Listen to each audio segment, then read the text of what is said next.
बिहार सहित देश भर में लोकसभा चुनावों के तारीखों का ऐलान हो गया। 7 चरणों में चुनाव होंगे और बिहार सहित कई ऐसे राज्य हैं जिनमें 7 ही चरण में चुनाव होंगे। तारीखों का ऐलान हुआ है और पहली तारीख आज से ही अधिसूचना जारी कर दी गई है। इलेक्शन कमीशन ने साफ साफ शब्दों में बता दिया है कि अब हर चीज की निगरानी होगी। वोटिंग के लिए हाथी से लेकर घोड़ा तक, गाड़ी से लेकर बैलगाड़ी तक का इस्तेमाल होगा। जमीन से लेकर आसमान तक जो पोलिंग बूथ बनाए जाएंगे, वहां पहाड़ के ऊपर भी मतदाताओं तक जो है पर्ची पहुंचाई जाएगी। जरूरत पड़ेगी तो उनके घर के नीचे तक बूथ बनाया जाएगा।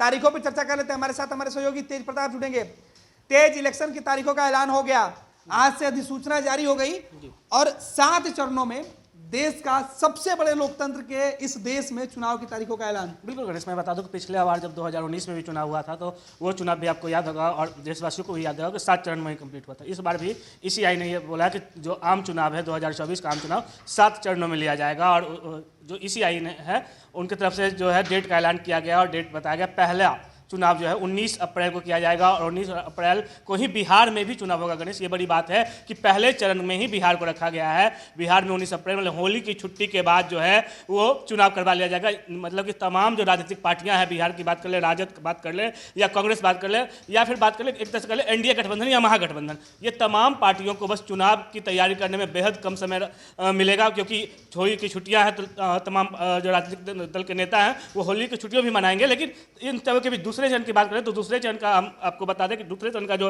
है वो डेट भी जारी कर दिया गया। इस तरह 7 चरण का डेट जारी किया गया। दूसरे चरण का जो डेट है वो 26 अप्रैल है, यानी कि 26 अप्रैल को दूसरे चरण का मतदान करवाया जाएगा। इस चरण में भी बिहार को रखा गया है। इसके बाद हम बात करें तीसरे चरण का मतदान कब होगा तो तीसरे चरण का मतदान जो है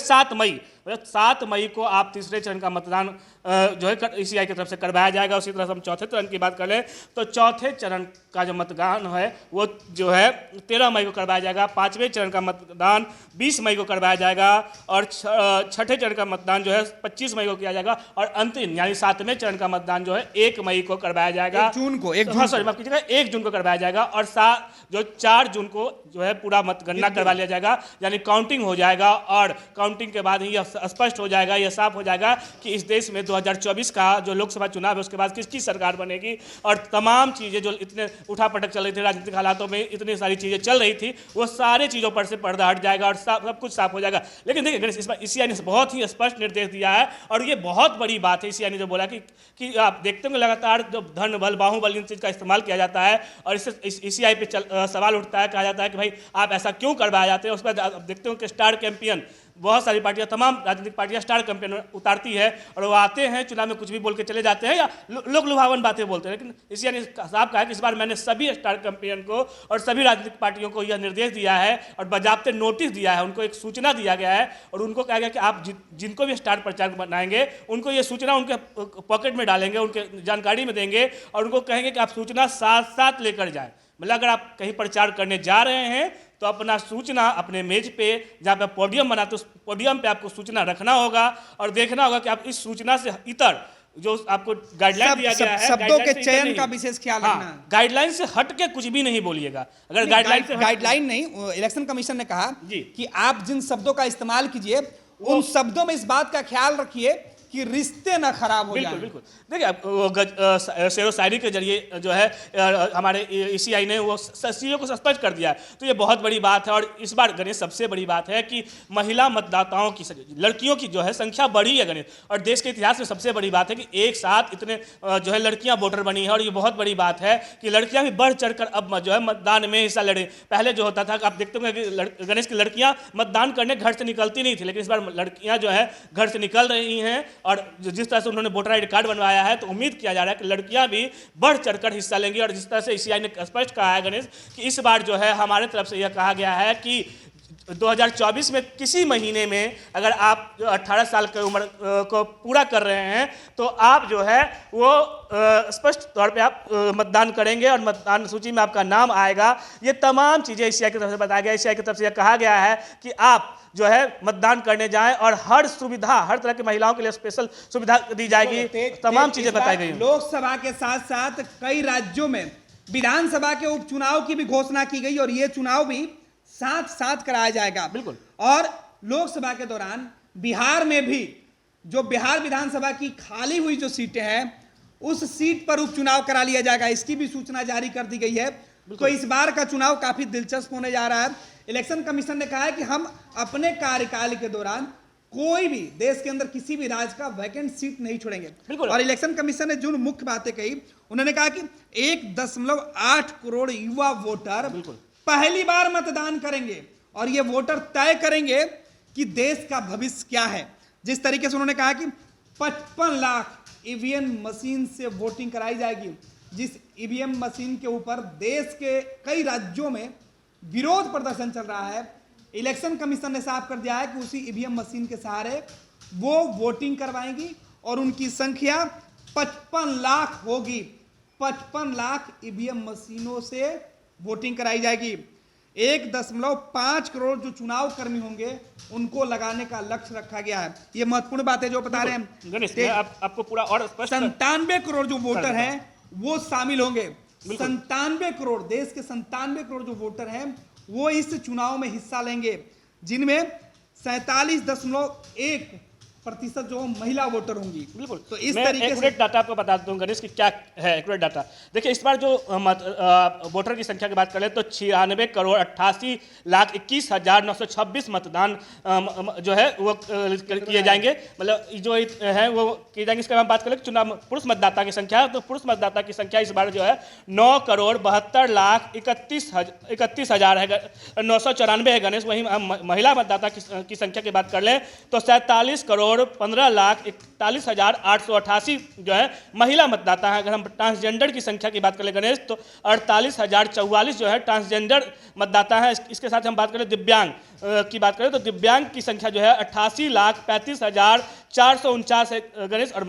और जनसंख्या मतदान प्रतिशत की बात कर लें तो 66.76% है गणेश। और लिंगानुपात की बात कर लें माफ कीजिएगा 948 है यह लिंगानुपात। अगर हम 18 से 19 साल के मतदाताओं की संख्या की बात करें तो 1,84,81,610 ये संख्या है। इसी तरह 20 से 29 साल के मतदाताओं की बात करें तो यह संख्या 19,74,87,610 है। हम 80 प्लस जो बुजुर्ग उम्र के मतदाताओं की संख्या की बात करें तो यह संख्या 1,85,92,918 गणेश। और 100 प्लस मतलब 100 से प्लस उम्र के मतदाता की बात करें तो इनकी संख्या 2,38,791 है गणेश।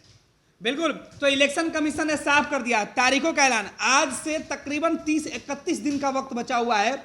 आज से यदि सूचना जारी कर दी गई है और आज से पहला चुनाव जो होगा वो 30-31 दिन के बीच हो जाएगा। यानी जो पहली तारीख है 19 अप्रैल को पहली वोटिंग होगी और पहले चरण की वोटिंग, और इसमें बिहार भी शामिल है तेज। तो ये बड़ी खबर हम आपको बता रहे हैं। और जिन राज्यों में जो वोटिंग है 19 अप्रैल को 102 सीटें हैं लोकसभा की जिस पर वोटिंग है। 26 अप्रैल को 89 सीटें हैं जहां वोटिंग होनी है। 7 मई को 94 सीटों पर वोटिंग होगी। 13 मई को 96 सीटों पर वोटिंग होगी। 20 मई को 49 सीटों पर वोटिंग होगी और 25 मई को 57 लोकसभा सीटों पर वोटिंग होगी और 25 मई को 57 सीटों पर। वहीं 1 जून जो 7वें चरण और आखिरी दिन जो है चुनाव का, उस दिन 57 सीटों पर वोटिंग होगी। तो ये पूरा जो चुनाव का हिसाब किताब है वो आज बता दिया गया है। और अब सीधे तौर पे आपको बता दें कि इलेक्शन कमीशन 7 चरणों की जो गिनती है वो 4 जून को, बिल्कुल 4 जून बेहद अहम दिन, उस दिन देश भर में गिनती होगी और 4 जून को तय होगा देश का अगला भविष्य। बिल्कुल गणेश, बिल्कुल देश का अगला भविष्य तय हो जाएगा 4 दिन। और ये 7 चरण का चुनाव, जैसा कि आपने देखा 7 चरण को चुनाव को लेकर लगातार गणेश सवाल उठते रहते हैं कि आखिरकार 7 चरण का चुनाव क्यों करवाया जाता है। विपक्ष ये कहती है कि इससे सत्तारूढ़ दलों को फायदा होता है 7 चरण का चुनाव करवाने का। इस पर भी आज ईसीआई ने स्पष्ट कर दिया कि देखिए, हम किसी को फायदा देने के लिए नहीं बैठे हैं, या हमसे कोई फायदा नहीं ले सकता। मैं एक स्पष्ट और निष्पक्ष तरीके से चुनाव करवाता हूं, किसी तरह का कोई भय और पक्षपात करके चुनाव नहीं करवाया जाता है। ये तमाम चीजें जो है आज इलेक्शन कमीशन ने स्पष्ट कर दिया। इलेक्शन कमीशन ने साफ कहा है कि हमें बड़ी संख्या में चुनाव करवानी होती है। इस दौरान कई जगहों पे विधानसभा का चुनाव करवाना, बाई इलेक्शन करवाना। और गणेश, सबसे बड़ी बात है कि चुनाव आयोग ने कहा कि बाई इलेक्शन भी इसी दौरान होंगे, उसके लिए अलग से कोई नियम नहीं बनाए जाएंगे, बल्कि जो मतदान चल रहा होगा उसी मतदान के साथ ही जो है आपको बाई इलेक्शन करवाए जाएंगे। यानी कि लोकसभा और विधानसभा का चुनाव एक ही साथ करवाया जाएगा, ये नहीं कि अलग अलग। मतलब बाई इलेक्शन जहां उपचुनाव की बात हो रही है गणेश, हम बात करें मनोज मंजिल का सीट खाली हुआ था बिहार में, उस पर भी चुनाव करवाया जाएगा, तो वो साथ साथ करवाया जाएगा गणेश। ऐसा नहीं कि अलग अलग करवाया जाने का कोई प्रावधान जो है ईसीआई ने नहीं किया। साफ ईसीआई ने स्पष्ट कर दिया कि एक साथ जो है सारे चुनाव करवाए जाएंगे और सारी सुविधाएं जो है वो ईसीआई की तरफ से की जाएगी गणेश। बिल्कुल, तो तेज, बहुत बहुत धन्यवाद। तो इलेक्शन कमीशन ने 7 चरणों में बिहार के अंदर चुनाव के लिए तारीखों का ऐलान कर दिया। आदर्श आचार संहिता आज से लागू हो गई। देश भर में चुनाव की डुगडुगी बज गई और बिहार सहित जो बड़े बड़े राज्य हैं, तो बिहार, बंगाल, उत्तर प्रदेश, महाराष्ट्र, इन राज्यों में विशेषकर चुनाव की तारीखों का पूरा ध्यान रखा गया है कि किसी भी राज्य में चुनाव, जिस राज्यों में जो लोकसभा की सीटें ज़्यादा है वहाँ पर दिक्कत नहीं हो, लिहाजा उनकी चुनाव की जो संख्या है वो बढ़ाया गया है। 7 चरण में मतदान कराने के लक्ष्य रखा गया है।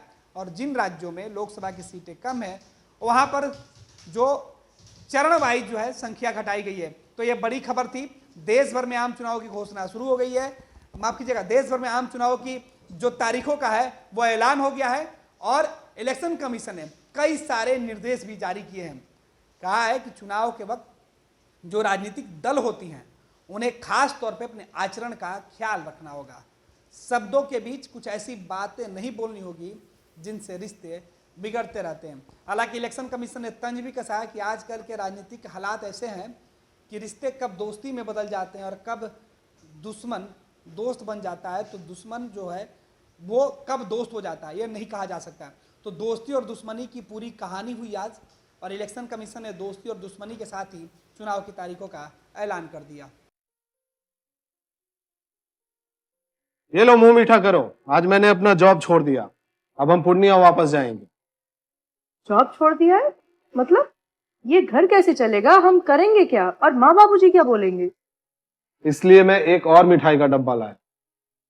अपने बिजनेस के लिए लोन अप्रूव हो गया। अरे लोन अप्रूव हो गया वो तो ठीक है, लेकिन पूर्णिया में हम रहेंगे कहाँ? अपना घर भी तो नहीं है वहाँ। इसलिए तो एक और मिठाई का डब्बा अलग से लाया हूँ। हमने पूर्णिया में घर ले लिया है, पूर्णिया के ई होम्स पैनोरमा में। पूर्णिया में पैनोरमा ग्रुप लेकर आए हैं ई होम्स पैनोरमा। बड़ा घर, आलीशान जिंदगी और अत्याधुनिक सुविधाओं के संग। अरे अरे, अब क्यों मुंह मीठा करवा रही हो? क्योंकि हम घर वापसी जो कर रहे हैं। घर वापसी की खुशी पूर्णिया में ई होम्स पैनोरमा के संग। E Homes Panorama, luxurious lifestyle redefined.